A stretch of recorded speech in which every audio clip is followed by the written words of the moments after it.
ದೆಹಲಿ ಸ್ಫೋಟಕ್ಕೆ ಸಂಬಂಧಪಟ್ಟ ಹಾಗೆ ಒಂದು ಮಹತ್ವದ ಮಾಹಿತಿ ಲಭ್ಯವಾಗ್ತಾ ಇದೆ.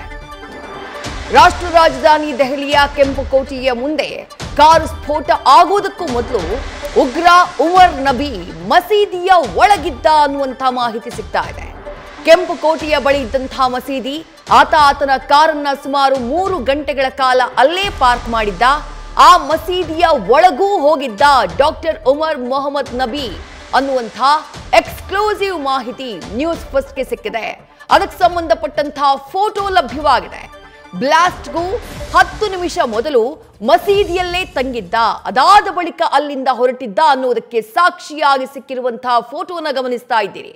ಇದು ಆ ಕೆಂಪುಕೋಟೆಯ ಬಳಿ ಇದ್ದಂತಹ ಸುನೇರಿ ಮಸೀದಿ ಏನಿದೆ, ಆ ಮಸೀದಿಯಲ್ಲಿ ಈ ಡಾಕ್ಟರ್ ಉಮರ್ ನಬಿ ಅನ್ನುವಂಥ ಈ ಉಗ್ರ ಏನಿದ್ದಾನೆ, ಶಂಕಿತ ಉಗ್ರ, ಆತ ಕಾಣಿಸಿಕೊಂಡಂತಹ ಫೋಟೋ ಸುಮಾರು 3 ಗಂಟೆಗಳ ಕಾಲ, ಮಧ್ಯಾಹ್ನ 3 ಗಂಟೆ 19 ನಿಮಿಷದಿಂದ ಸಂಜೆ 6 ಗಂಟೆ 20 ನಿಮಿಷದವರೆಗೆ ಆ ಮಸೀದಿಯ ಬಳಿಯಲ್ಲಿ ಕಾರ್ನ ಪಾರ್ಕ್ ಮಾಡಲಾಗಿತ್ತು. ಕೇವಲ ಕಾರ್ ಪಾರ್ಕ್ ಮಾಡಿದ್ ಮಾತ್ರ ಅಲ್ಲ, ಉಮರ್ ಮಸೀದಿಯ ಒಳಗೆ ತಂಗಿದ್ದ ಅನ್ನುವಂಥ ಮಾಹಿತಿ. ಜೊತೆಗೆ 50 ಸ್ಥಳಗಳಲ್ಲಿ ಉಮರ್ನ ಹೆಜ್ಜೆ ಗುರುತು ಪತ್ತೆಯಾಗಿದೆ. ಡೀಟೇಲ್ಸ್ ನಮ್ಮ ಪ್ರತಿನಿಧಿ ಚಂದ್ರಮೋಹನ್ ನೀಡ್ತಾ ಹೋಗ್ತಾರೆ. ಚಂದ್ರಮೋಹನ್, ಮಸೀದಿ ಬಳಿ ಕಾರ್ ಪಾರ್ಕ್ ಮಾಡಲಾಗಿತ್ತು ಅನ್ನುವಂಥ ಮಾಹಿತಿ ಸಿಕ್ಕಿತ್ತು. ಮಸೀದಿಯ ಒಳಗೆ ಹೋಗಿದ್ದಾನಾ ಇಲ್ವಾ ಅನ್ನೋದ್ರ ಬಗ್ಗೆ ಕ್ಲಾರಿಟಿ ಇರಲಿಲ್ಲ. ಈ ಫೋಟೋ ಲಭ್ಯವಾಗಿದೆ. ಅಲ್ಲಿಗೆ ಮಸೀದಿಯ ಒಳಗಾತ ಏನು ಮಾಡ್ತಿದ್ದ, ಯಾರ ಜೊತೆ ಚರ್ಚೆ ಮಾಡಿದ್ದ ಅನ್ನುವಂಥ ಪ್ರಶ್ನೆ ಕೂಡ ಕಾಡೋಕ್ ಶುರುವಾಗಿದೆ. ಚಂದ್ರಮೋಹನ್. ಹೌದು ವಿದೇಶಿ, ಮುಖ್ಯವಾಗಿ ನವೆಂಬರ್ 10ರ ಸೋಮವಾರ ಡಾಕ್ಟರ್ ಉಮರ್ ನಬಿ ಹರಿಯಾಣದ ಫರೀದಾಬಾದ್ನ ಅಲ್ಫಲಾ ಯೂನಿವರ್ಸಿಟಿಯಿಂದ ಹುಂಡಾ I-20 ಕಾರ್ನಲ್ಲಿ ಹೊರಟಿದ್ದಾನೆ. ಸ್ಫೋಟಕಗಳನ್ನು ತುಂಬಿಕೊಂಡೇ ಕಾರ್ನಲ್ಲಿ ಹೊರಟಿದ್ದಾನೆ. ಅದಾದ ಬಳಿಕ ದೆಹಲಿಯ ಬೇರೆ ಬೇರೆ ಪ್ರದೇಶಗಳಲ್ಲಿ ಸುತ್ತಾಡಿದ್ದಾನೆ. ಮುಖ್ಯವಾಗಿ ದೆಹಲಿಗೆ ಹರಿಯಾಣದ ಫರೀದಾಬಾದ್ನಿಂದ ಬದರ್ಪುರ್ ಬಾರ್ಡರ್ನ ಮೂಲಕ ಪ್ರವೇಶವನ್ನು ಮಾಡಿದ್ದಾನೆ. ರಿಂಗ್ ರೋಡ್ ಮೂಲಕ ದೆಹಲಿಗೆ ಬಂದಿದ್ದಾನೆ. ಅದಾದ ಬಳಿಕ ಕನಾಟ್ ಪ್ಲೇಸು, ಮಯೂರ್ ವಿಹಾರು, ಅದಾದ ಬಳಿಕ ಆತ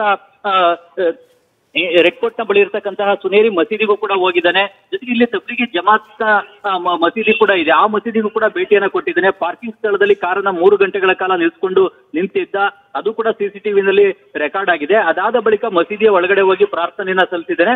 ಅದಾದ ಬಳಿಕ ಆತ ಸಂಜೆ ವೇಳೆಗೆ ಸೀದಾ ರೆಡ್ ಕೋರ್ಟ್ ನ ಬಳಿಗೆ ಬಂದು ಅಲ್ಲಿದ್ದ ಪಾರ್ಕಿಂಗ್ ಸ್ಥಳಕ್ಕೂ ಕೂಡ ಹೋಗಿದ್ದಾನೆ. ಪಾರ್ಕಿಂಗ್ ಸ್ಥಳದಲ್ಲಿ ಈ ಜನ ಏನಾರ ಜಾಸ್ತಿ ಇದ್ರೆ ಅಲ್ಲಿ ಸ್ಫೋಟ ನಡೆಸಲಿಕ್ಕೆ ಈತ ಸಂಚನ ರೂಪಿಸಿದ್ದ ಅಂತೇಳಿ ಮೇಲ್ನೋಟಕ್ಕೆ ಕಂಡು ಬಂದಿದೆ. ಆದ್ರೆ ಅವತ್ತು ಸೋಮವಾರವಾಗಿದ್ದ ಕಾರಣಕ್ಕಾಗಿ ರೆಡ್ ಫೋರ್ಟ್ಗೆ ರಜೆ ಇತ್ತು, ಯಾವುದೇ ಪ್ರವಾಸಿಗರು ಕೂಡ ಬಂದಿರಲಿಲ್ಲ. ಅಲ್ಲಿ ಯಾವುದೇ ಹೆಚ್ಚಿನ ವಾಹನಗಳಾಗ್ಲಿ, ಜನರಾಗ್ಲಿ, ಪ್ರವಾಸಿಗರಾಗ್ಲಿ ಇರಲಿಲ್ಲ. ಹೀಗಾಗಿ ಆತ ಸೀದಾ ರೆಡ್ ಫೋರ್ಟ್ ನ ಟ್ರಾಫಿಕ್ ಸಿಗ್ನಲ್ ನ ಬಳಿಗೆ ಬಂದು ಅಲ್ಲಿ ಈ ಒಂದು ಕಾರನ್ನ ಸ್ಫೋಟಿಸಿದ್ದಾನೆ. ಇದರಿಂದಾಗಿನೇ ಈಗ 10 ಮಂದಿ ಸಾವನ್ನಪ್ಪಿದ್ದಾರೆ, 25ಕ್ಕೂ ಹೆಚ್ಚು ಜನ ಗಾಯಗೊಂಡಿದ್ದಾರೆ.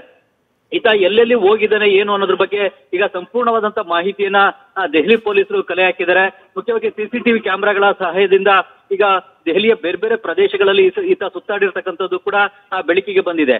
ಮುಖ್ಯವಾಗಿ ಇವರು ಕಳೆದ 2 ವರ್ಷಗಳಿಂದಲೇ ಈ ಉಗ್ರಗಾಮಿಗಳು ಸ್ಫೋಟಕ ಸಾಮಗ್ರಿಗಳನ್ನ ಸಂಗ್ರಹಿಸ್ತಾ ಇದ್ರು. ದೇಶದಲ್ಲಿ ದೊಡ್ಡ ವಿಧ್ವಂಸಕ ಕೃತ್ಯವನ್ನ ಎತ್ತಬೇಕು ಮತ್ತು ದೇಶಾದ್ಯಂತ ಉಗ್ರಗಾಮಿ ಕೃತ್ಯಗಳನ್ನ ಎತ್ತಬೇಕು ಅಂತೇಳಿ ಈ ಒಂದು ಸ್ಫೋಟಕಗಳನ್ನ ಸಂಗ್ರಹಿಸ್ತಾ ಇದ್ರು ಅನ್ನೋದು ಈಗ ಈ ಉಳಿದಂತ ಆರೋಪಿಗಳನ್ನ ವಿಚಾರಣೆ ನಡೆಸಿದಂತ ಸಂದರ್ಭದಲ್ಲಿ ಬೆಳಕಿಗೆ ಬಂದಿದೆ. ಈಗಾಗಲೇ ಸುಮಾರು 15ರಿಂದ 20 ಮಂದಿ ಬೇರೆ ಬೇರೆ ಆರೋಪಿಗಳನ್ನ ಈ ಪ್ರಕರಣಕ್ಕೆ ಸಂಬಂಧಪಟ್ಟಂತೆ ಜಮ್ಮು ಕಾಶ್ಮೀರ ಪೊಲೀಸರು ಮತ್ತು ದೆಹಲಿ ಪೊಲೀಸರು ಬಂಧಿಸಿದ್ದಾರೆ.